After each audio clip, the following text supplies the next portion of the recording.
নমস্কার বন্ধুরা, আশা করি তোমরা ভালো আছো এবং আমিও ভালো আছি। আজকে বানাবো জিরা রাইস, 2 প্লেট অর্ডার আছে আলাকাত জিরা রাইস আর মটন মোগলাই। চলো, আমি এখানে একটা বক নিয়েছি, দুটো পরিমাণ এখানে ঘি দেবো, দুটো বাটার দেওয়ার পরে আমি এখানে অ্যাড করবো জিরাটা হালকা ফ্রাই হচ্ছে।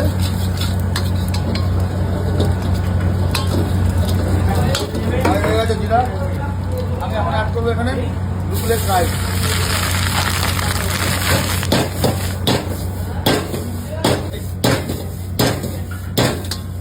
এখানে অ্যাড করবো এখন আমি স্বাদ মতো নুন,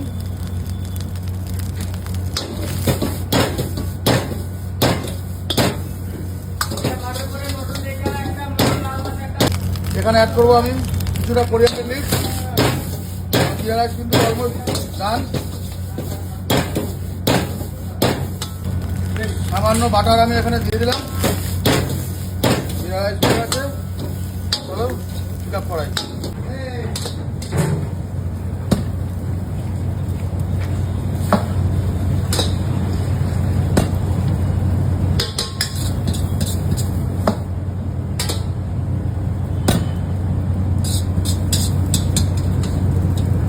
জিরা রাইস হয়ে গেছে, এখন মারো মটন মোগলাই। আমি তার জন্য নিয়ে নিচ্ছি একটা ফ্রাই প্যান, দিয়ে দেবো সামান্য তেল, সাদা তেল দিয়ে দিয়েছি।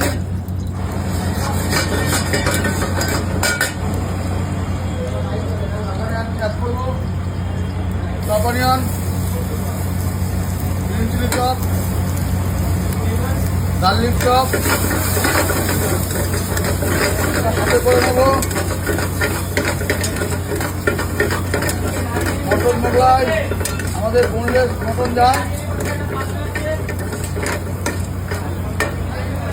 এখানে অ্যাড করবো চপ মশলা, রেড গ্রেভি, সামান্য ইয়েলো গ্রেভি। এখানে অ্যাড করবো এখানে মটন স্টক অ্যাড করলাম, স্বাদ মতো নুন, জিরা পাউডার, ধনিয়া powder, red chilli powder, Kashmiri chilli, chicken king মশলা, হালকা সাথে করে নেবো। অ্যাড করবো সামান্য চিজ অ্যাড করলাম, অ্যাড করবো সামান্য ক্রিম, গোয়া ক্ষীর,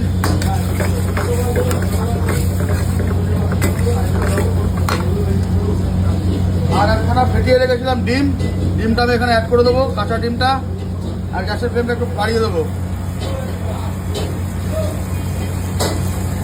দেখতে পাচ্ছ ডিমটা দেওয়ার পরে সুন্দর কিন্তু হয়ে গেছে। আর এখানে অ্যাড করবো বোনলেস মটনটা আগে যে বয়েল করা ছিল। করবো সামান্য কেওড়া ওয়াটার, যেহেতু মটন মোগলাই একটা মোগল ডিশ, এই কারণে ফ্লেভার আমাকে দিতেই হবে। বুঝতে পারছো হয়ে গেছে। এখন আমাকে সামান্য বাটার আর একটু ঘি দিয়ে আমি ফিনিশ করবো।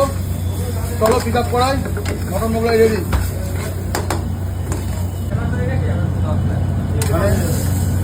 মটন মোগলাই রেডি হয়ে গেছে, টেবিলে অর্ডার, পিক আপ করাচ্ছি।